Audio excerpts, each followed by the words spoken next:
around his sternum. I think you have one. Through his six-pack, just missed his spine. Decided to go for the muscles because he has a little scoliosis.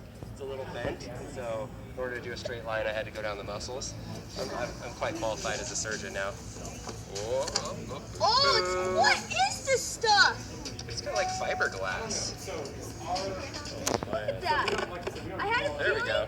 that it was hollow because when you were cutting it, it seemed like it was going really easy. When it would be solid, it would take lots longer. So, you know, if you have a family of 3, Does this look weird? If you do not know what I can get, Gotta put the shoulder in first. Face. Check out the eyelashes on this guy. They're so realistic.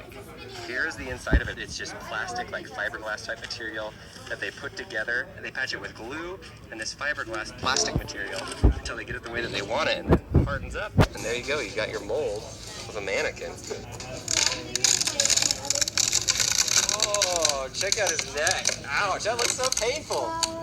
It's so brutal.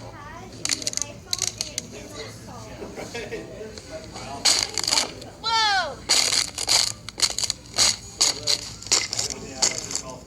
Oh! He has a mustache. Maybe I think so. Okay. A little cracked mustache. Look at it, your dad. Dan. Don't call me Dan. Call me Dad only. I gotta get my pants back because I'm not letting these go to waste. There we go. Oh no!